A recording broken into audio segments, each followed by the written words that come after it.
commence cet épisode des news du jour du 23 septembre 2024 par l'annonce de Hamster Kombat qui dit tout simplement que seuls 43% des joueurs seront éligibles à l'airdrop. Alors vous connaissez bien Hamster Kombat, ce jeu-là qui a fait le buzz sur Telegram et qui a amassé près de 300 millions de joueurs, les gars. C'est vraiment énorme. Et le joueur vient d'annoncer, n'est-ce pas, que sur les plus de 300 millions de joueurs, seulement 43%, donc précisément 131 millions auront accès à l'airdrop tant entendu. Donc il y a 2,3 millions de joueurs qui ont été bannis pour tricherie.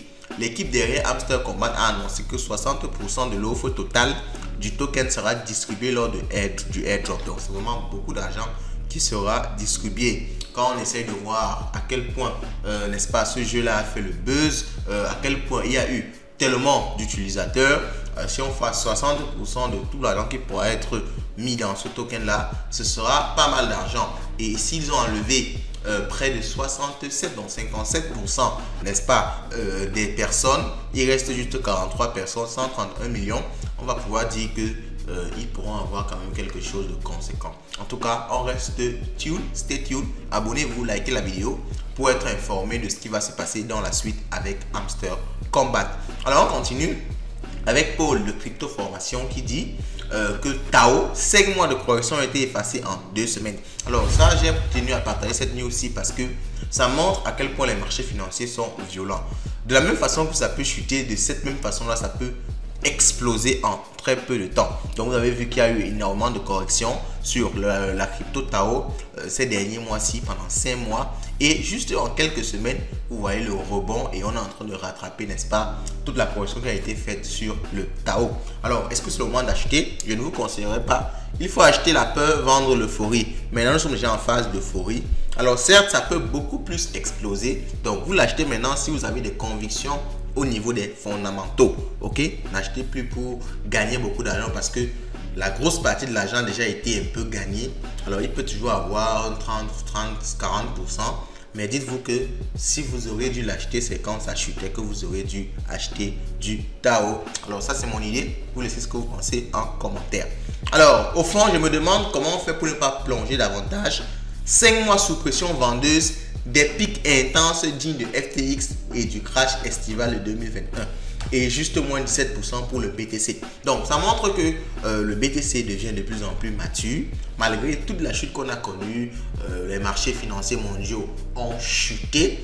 Vous avez connu cette partie là, j'en ai parlé de ça sur cette chaîne ici, où tous les marchés ont chuté et même le SP500 a chuté, le marché japonais a craché et on avait peur, on se disait que c'était la fin pour les crypto-monnaies. Et pourtant, tout ça n'a causé que moins 17% sur le Bitcoin. Ce qui montre que le Bitcoin devient de plus en plus résilient avec le temps. Ok, on continue avec les news du jour pour parler du mois de octobre. Alors, octobre, c'est un mois en crypto qui a été décrété comme un mois bullish. C'est un mois où on explose en général. Et on est en train de se rapprocher doucement vers le mois d'octobre. Donc, on se dit, est-ce que ça va pumper comme d'habitude?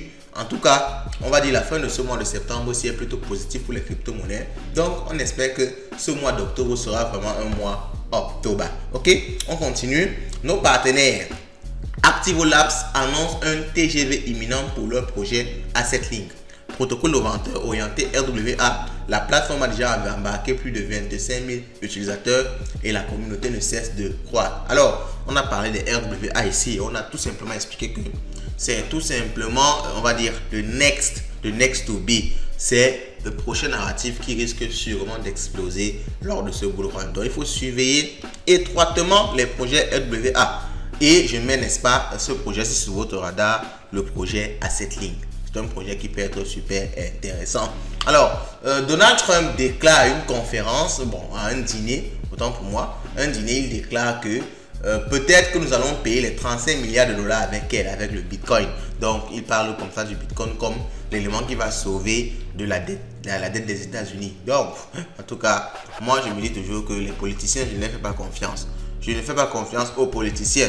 On attend voir ce qu'il fera quand il sera élu. Parce qu'actuellement, il fait sa politique, il récolte ses dons en Bitcoin et tout. Pour être élu président, il parle comme les gens veulent bien écouter. Mais quand il sera président, est-ce qu'il va appliquer ça? C'est la question qu'on va se poser, ok? C'est la question, c'est ce qu'on verra. Dans tout cas, les élections américaines, c'est dans quelques mois. on verra ce qui va se passer. Alors on continue. Le Bitcoin semble plus résilient que l'or et le SP500 lors des crises politiques et géopolitiques graves, notamment lorsqu'il s'agit de crises institutionnelles, même s'il peut être plus volatile sur le court terme.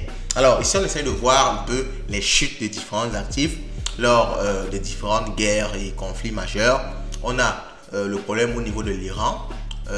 Maintenant on a le Bitcoin qui fait 12%, le SPX moins 7%, le Gold 6%. Bon, ça c'est sur 10 jours, hein. Le BTC 20%. Le Covid, on a moins 25% sur le Bitcoin. Sur 60 jours, on a 21%. Donc vous voyez que le Bitcoin, on va dire que malgré tout, ça superforme toutes les autres cryptos. Bon, pas les autres cryptos, les autres actifs financiers. Donc finalement, le Bitcoin n'est pas si mauvais que ça. Certes, il est très volatile, mais sur la durée, il superforme toujours tout le monde. Alors, on continue. La fondation Ethereum et Vitalik Buterin vend une nouvelle fois 200 Ether. Alors, depuis un long moment, depuis des semaines, Vitalik Buterin, le fondateur ou le cofondateur d'Ethereum, vend des Ether. Et ça fait tout simplement paniquer la communauté crypto. Et il continue à le faire. La fondation Ethereum, alors quand on parle de la fondation Ethereum ou bien Vitalik, ils sont liés dans tous les cas. La fondation Ethereum vend 200 Ether pour de l'US, bon, du DAI. C'est une crypto-monnaie stable comme l'USDT. C'est du dollar. 527 989 DAI en 2 transactions, portant leur total de vente à 1150 Ethereum. Donc, ils ont vendu 2,8 millions de dollars. Donc, le gars ne fait que vendre les Ethers et ça fait paniquer la communauté. Et beaucoup de personnes disent que c'est pour ça que les Ethereum, les altcoins n'explosent pas, parce que les gens ont peur en se disant que si le King of Alt, c'est Vitalik Buterin, c'est le créateur d'Ethereum. Si lui-même il vend déjà ses altcoins, qu'est-ce que nous on va faire de nos altcoins? S'il vend déjà ses Ethereum, qu'est-ce que nous on va faire de nos altcoins? Ça fait paniquer beaucoup de personnes. Alors on continue. Un client de GameStop a gagné un Bitcoin dans un paquet de cartes à collectionner à 33 $. Ok, donc c'était son 12e paquet de cartes selon le client avant de tomber sur ce gun. Donc bouf, il a investi 33 x 10, donc 3300 $ environ. 33 x 12, donc 3900 $ environ, et il a gagné un Bitcoin qui vaut actuellement autour de 60 000 $. C'est extrêmement intéressant. C'est aussi de la chance, il faut le dire. Donc, dans sa société mère, derrière les cartes, a affirmé qu'il y avait eu 5 billets de Bitcoin à gagner dans la première édition. Donc, dans leur paquet de cartes comme ça, ils mettent souvent quelques Bitcoins dedans. Je pense que ça, c'est une nouvelle, une news très très importante pour la société et ça va booster forcément leur vente. Alors, je rappelle qu'il y a une nouvelle vidéo sur la chaîne où je parle des robots futurs Binance. Faites-y un tour, c'est super intéressant. Ça vous permet, n'est-ce pas, d'investir de façon un peu passive tout en maximisant vos gains et en réduisant, en lissant, en fixant vos pertes avec les stop loss. J'en ai parlé dans cette vidéo. Faites-y un tour. Je rappelle que sur Twitter, c'est Light Finance 237. On continue. Je pense que la crypto a une rente à venir. Peut-être nous rembourserons les 35 milliards de dollars de dette américaine avec elle. Bon, on a déjà vu ça. Attention à cette publication. En effet, il y a des rumeurs, mais rien n'est fait pour le moment. Alors, il y a une grosse rumeur disant que la Chine veut débannir, ok, unban. Bon, en anglais, on dit unban. Donc, arrêter de bannir ou débannir, enlever le bannissement des crypto-monnaies. Vous savez que en 2000, je crois, 20, la Chine avait banni les crypto-monnaies. Maintenant, apparemment, ils veulent enlever cette interdiction-là. Donc, il y a plusieurs nouvelles qui laissent penser ça. Il y a Justin Sun. Justin Sun, c'est le fondateur de Tron. Ok, bon, le cofondateur. Il a tweeté le 18 août, si la Chine débannit, bon, je ne sais pas si ça se dit, hein, débannit les crypto-monnaies, quel est le même coin qu'on va prendre pour ça? Ok, donc ça a été donné comme s'il savait quelque chose à avoir un rapport avec le débannissement de la crypto-monnaie en Chine. Alors, il y a Mark Novogratz, le CEO de Galaxy Digital, a mentionné des rumeurs similaires pour la première fois en juillet 2024 en disant qu'il avait entendu parler de la réouverture des cryptos en Chine d'ici la fin de l'année. Ok, mais il a supprimé son tweet en disant qu'il attendait plus d'infos avant, n'est-ce pas, de se prononcer. En Hong Kong, avec ses régulations crypto-friendly, semble être le terrain d'essai de la Chine pour d'éventuels retours des cryptos, notamment via des produits comme les ETF Bitcoin. Alors, Hong Kong a approuvé les ETF Bitcoin et beaucoup de personnes laissent penser que, ok, la Chine est en train de tester ça à Hong Kong avant, n'est-ce pas, d'approuver ça dans tout le pays. Si la Chine approuve les crypto-monnaies, si la Chine autorise les crypto-monnaies, les gars, il y aura une explosion des crypto-monnaies comme on n'en a jamais vu. Parce qu'il faut le dire, jusqu'à présent, c'est les États-Unis qui règnent sur le marché des crypto-monnaies.